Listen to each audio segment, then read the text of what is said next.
대답하면 떠나줄래? 말해다 드리려고요. 마지막으로. 첫내 마지막으로. 안 되니까 둘이어야 하니까.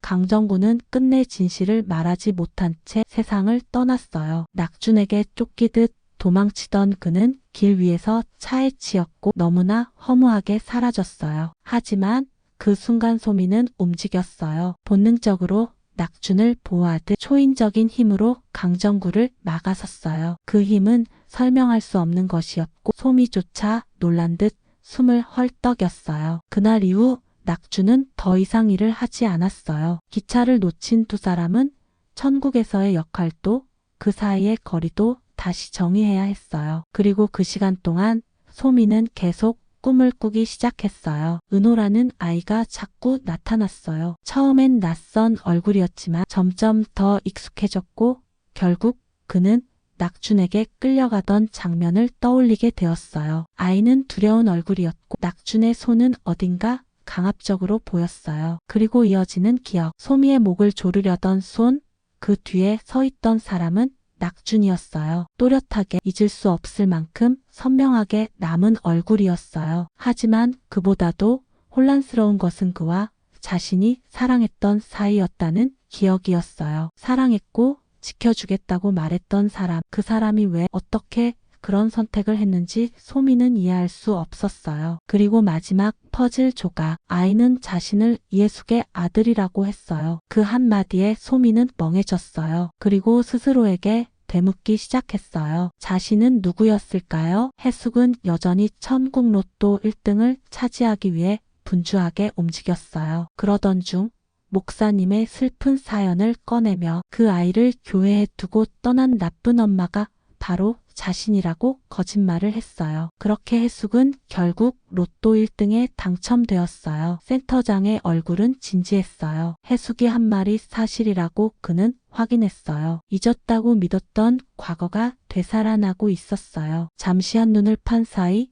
아이가 사라졌던 날, 유괴라는 단어조차 믿기지 않았던 그 순간 이후 다시는 돌아오지 못했던 시간들이 있었어요. 그리고 지워졌다고 생각했던 기억, 그 모든 것이 천천히 아주 선명하게 다가오고 있었어요. 센터장은 해숙과 은호를 불러 오래된 영상을 보여주었어요. 아이 하나가 실종됐다는 자막이 떠오르고 울부짖으며 무너져 내리는 여자의 모습이 화면에 잡혔어요. 그 여자는 바닥을 치며 아이의 이름을 부르고 있었고 경찰과 사람들이 말리는 와중에도 계속해서 울었어요. 그 여자는 해숙이었어요. 며칠 뒤 차가운 천에 덮인 아이의 시신, 그리고 액자 속 이름 석 자아, 고은호. 은호는 화면을 바라보다가 자신의 이름과 같다는 듯 조용히 중얼거렸어요. 해숙은 화면을 가리키며 조심스럽게 자신이 그 여자냐고 물었어요. 센터장은 고개를 끄덕이며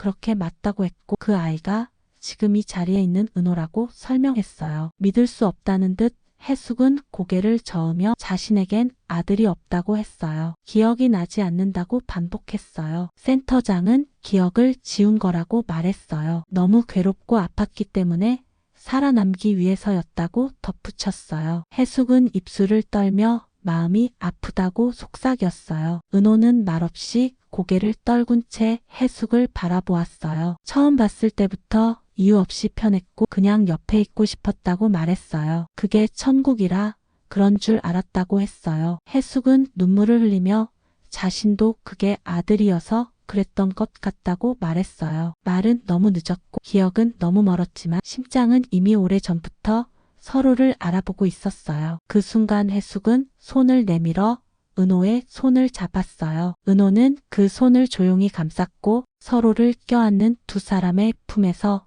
말로는 표현할 수 없는 울음이 터져 나왔어요. 센터장은 조용히 그 방을 나갔어요. 그들이 비로소 진짜 가족이라는 이름으로 마주할 수 있도록 했어요. 얼마 후 해숙은 센터장을 찾아가 조용히 말했어요. 은호는 환생시키고 자신은 지옥으로 가겠다고 했어요. 아이를 지키지 못한 죄, 잊은 죄, 모든 책임은 자신에게 있다고 했어요. 그렇게라도 갚고 싶다고 했어요. 센터장은 잠시 망설였지만 해숙의 눈을 보고는 조용히 수긍했어요. 그리고 은호는 혼자 환생을 향해 떠났어요. 그 사실을 뒤늦게 알게 된 낙준. 교회로 뛰어온 그는 텅 빈 예배당을 보고 곧바로 센터장을 찾아갔어요. 해숙과 은호는 어디 갔느냐고 물었어요. 센터장은 담담히 은호는 환생을, 해숙은 지옥으로 떠났다고 말했어요. 낙준은 믿을 수 없다는 표정으로 그대로 환승장으로 달려갔어요. 기차는 이미 떠난 뒤였어요. 플랫폼엔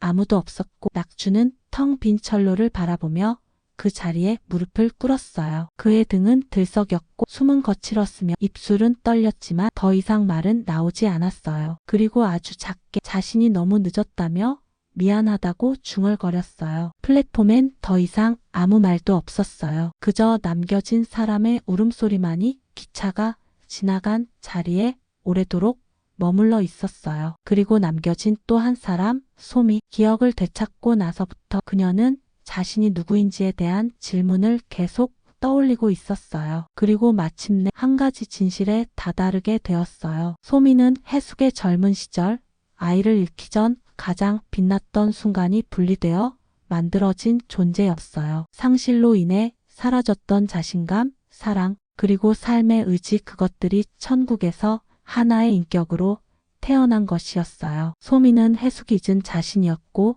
해숙이 잃어버린 따뜻함이었어요. 그래서 은호와 낙준 사이에서 늘 설명할 수 없는 이끌림을 느꼈던 것도 당연했어요. 그녀는 마침내 알게 되었어요. 자신이 해숙의 일부였으며 이제 해숙이 떠난 자리를 지켜야 한다는 걸요. 소미는 조용히 교회를 향해 걸어갔어요. 남겨진 이들을 위해, 그리고 자신이 잃어버린 또 다른 의미를 찾기 위해서요. 저는 은호가 환생을 하고 해숙은 스스로 지옥으로 가는 선택을 했을 것 같아요. 그게 해숙이 선택할 수 있는 마지막 책임의 방식이었을지도 몰라요. 여러분은 어떻게 생각하시나요? 댓글에 여러분의 생각과 해석을 남겨주세요. 어떤 선택이 옳았을지 여러분의 의견이 궁금해요. 지금까지 JTBC 천국보다 아름다운 11화 예고를 바탕으로 한 저의 뇌피셜이었습니다. 이 콘텐츠는 개인적인 상상과 해석으로 제작된 이야기이며 정확한 전개는